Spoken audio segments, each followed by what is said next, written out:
ಕೇಂದ್ರದ 2026-27ನೇ ಸಾಲಿನ ಬಜೆಟ್ ಅನ್ನು ಮಂಡಿಸಲಿದ್ದಾರೆ. 9ನೇ ಬಾರಿ ಬಜೆಟ್ ಅನ್ನು ಮಂಡಿಸಲಿದ್ದಾರೆ ನಿರ್ಮಲಾ ಸೀತಾರಾಮನ್ ಅವರು. ಭಾರಿ ಕುತೂಹಲವನ್ನ ಮೂಡಿಸ್ತಾ ಇದೆ ಕೇಂದ್ರ ಬಜೆಟ್. ಇಂದು ಕೇಂದ್ರದ 2026-27ನೇ ಸಾಲಿನ ಬಜೆಟ್ 9ನೇ ಬಾರಿ ಬಜೆಟ್ ಅನ್ನು ಮಂಡಿಸಲಿದ್ದಾರೆ ನಿರ್ಮಲಾ ಸೀತಾರಾಮನ್. ಭಾರಿ ಕುತೂಹಲವನ್ನ ಮೂಡಿಸ್ತಾ ಇದೆ ಕೇಂದ್ರದ ಬಜೆಟ್. ಮಹತ್ವದ ಯೋಜನೆಗಳ ಘೋಷಣೆಯ ನಿರೀಕ್ಷೆ ಇದೆ. ಸಾಕಷ್ಟು ನಿರೀಕ್ಷೆಯನ್ನ ಇಟ್ಕೊಂಡಿದ್ದಾರೆ ಜನರು.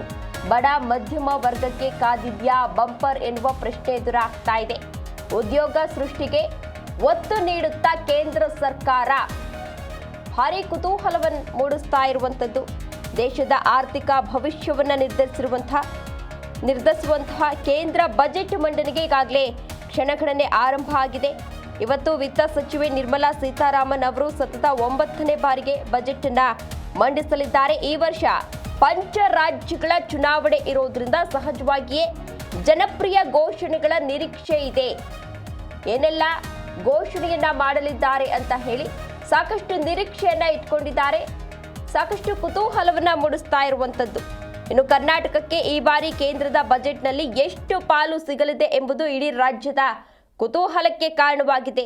ದಶಕಗಳಿಂದ ಬಾಕಿ ಉಳಿದಿರುವಂತಹ ಕೃಷ್ಣಾ ಮೇಲ್ದಂಡೆ, ಎತ್ತಿನಹೊಳೆ ಹಾಗೂ ಮಹದಾಯಿ ಯೋಜನೆಗಳಿಗೆ ರಾಷ್ಟ್ರೀಯ ಯೋಜನೆ ಸ್ಥಾನಮಾನ ಸಿಗಬೇಕೆಂಬುದು ಕನ್ನಡಿಗರ ಬಹುದಿನದ ಬೇಡಿಕೆಯಾಗಿದೆ.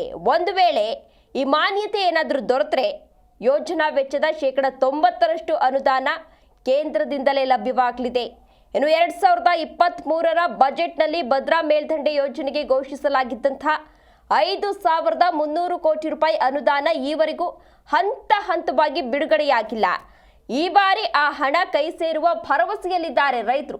ಈ ಬಾರಿಯಾದರೂ ಆ ಹಣ ಕೈ ಸೇರುತ್ತಾ ಅಂತ ಹೇಳಿ ರೈತರು ಭರವಸೆಯಲ್ಲಿದ್ದಾರೆ. ಸಾಕಷ್ಟು ಕುತೂಹಲ ಮೂಡಿಸ್ತಾ ಇದೆ. ಸಾಕಷ್ಟು ನಿರೀಕ್ಷೆಗಳನ್ನ ಇಟ್ಕೊಂಡಿದ್ದಾರೆ. ಭಾರಿ ನಿರೀಕ್ಷೆಯನ್ನ ಮೂಡಿಸಿರುವಂತಹ ಕೇಂದ್ರ ಬಜೆಟ್. ಗಗನಕ್ಕೇರಿರುವ ಚಿನ್ನ ಬೆಳ್ಳಿ ಬೆಲೆ ಇಳಿಕೆಯಾಗುತ್ತಾ?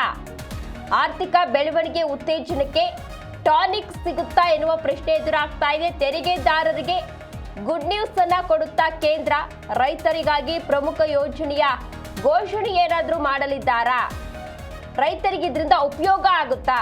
ಮಹತ್ವದ ಯೋಜನೆಗಳ ಘೋಷಣೆಗೆ ನಿರೀಕ್ಷಿಸ್ತಾ ಇದ್ದಾರೆ ಎಲ್ಲರೂ ಕೂಡ.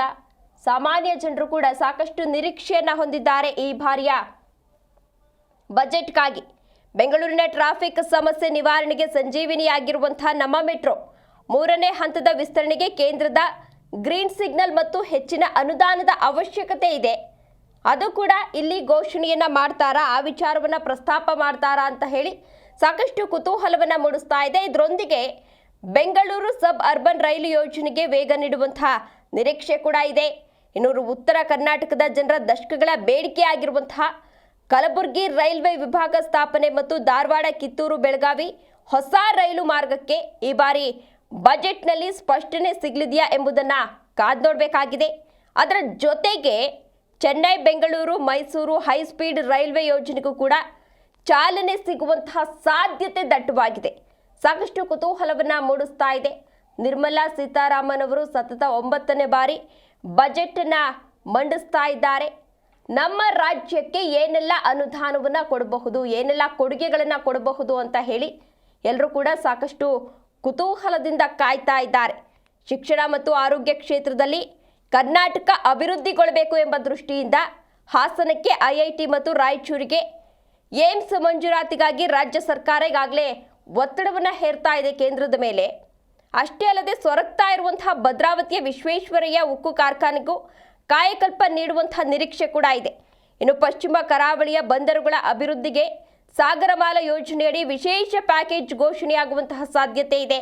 ರೈತರ ಸಾಲದ ಹೊರೆ ಇಳಿಸಲು ವಿಶೇಷ ಪ್ಯಾಕೇಜ್ ಹಾಗೂ ಕೃಷಿ ಉಪಕರಣಗಳ ಮೇಲೆ ರಿಯಾಯಿತಿಯನ್ನು ನೀಡುವಂತೆ ರಾಜ್ಯ ಸರ್ಕಾರ ಈಗಾಗಲೇ ಕೇಂದ್ರಕ್ಕೆ ಮನವಿಯನ್ನ ಕೂಡ ಸಲ್ಲಿಸಿದೆ. ಇದರ ಜೊತೆಗೆ ಗುಜರಾತ್ ಮತ್ತು ಉತ್ತರ ಪ್ರದೇಶದ ಮಾದರಿಯಲ್ಲಿ ಕರ್ನಾಟಕ ಕೂಡ ಬೃಹತ್ ತಾಂತ್ರಿಕ ಹಾಗೂ ಕೈಗಾರಿಕಾ ಹಬ್ಗಳನ್ನು ನೀಡಬೇಕೆಂದು ಉದ್ಯಮಿಗಳು ಈಗಾಗಲೇ ಆಶಯವನ್ನು ಕೂಡ ವ್ಯಕ್ತಪಡಿಸಿದ್ದಾರೆ.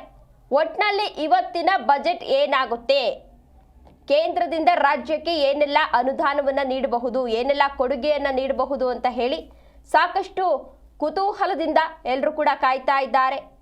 ಇವತ್ತು ವಿತ್ತ ಸಚಿವೆ ನಿರ್ಮಲಾ ಸೀತಾರಾಮನ್ ಅವರು 9ನೇ ಬಾರಿ ಬಜೆಟ್ ಅನ್ನ ಮಂಡಿಸಲಿದ್ದಾರೆ. ಮತ್ತೊಂದು ವಿಶೇಷತೆ ಏನು ಅಂತ ಅಂದ್ರೆ ಭಾನುವಾರ ಬಜೆಟ್ ಅನ್ನ ಮಂಡಿಸ್ತಾ ಇದ್ದಾರೆ. ರಜಾ ದಿನಗಳಲ್ಲಿ ಬಜೆಟ್ ಅನ್ನ ಮಂಡಿಸ್ತಾ ಇರೋದು ನಿಜವಾಗ್ಲೂ ಕೂಡ ತುಂಬಾ ವಿಶೇಷತೆ ಅಂತಾನೆ ಹೇಳಬಹುದು. ಇನ್ನು ಪ್ರತಿ ಬಾರಿ ಅವರು ಬಜೆಟ್ ಅನ್ನ ಮಂಡಿಸ್ತಾ ಇದ್ದಂತಹ ಸಂದರ್ಭದಲ್ಲೂ ಕೂಡ ಅವರು ಧರಿಸುವಂತಹ ಸೀರೆ ಕೂಡ ಮ್ಯಾಟರ್ ಆಗುತ್ತೆ. ಯಾವ ಸೀರೆಯನ್ನ ಧರಿಸ್ತಾರೆ ಅನ್ನೋ ಮಾತುಗಳು ಕೂಡ ಹರಿದಾಡ್ತಾ ಇರುತ್ತೆ. ಈ ಬಾರಿ ಯಾವ ಸೀರೆಯನ್ನ ಅವರು ಧರಿಸಿ ಬರಬಹುದು, ಬಜೆಟ್ ಅಲ್ಲಿ ಯಾವೆಲ್ಲ ಕೊಡುಗೆಗಳನ್ನ ನೀಡಬಹುದು ಅಂತ ಹೇಳಿ ಸಾಕಷ್ಟು ಕುತೂಹಲವನ್ನ ಮೂಡಿಸ್ತಾ ಇರುವಂತದ್ದು.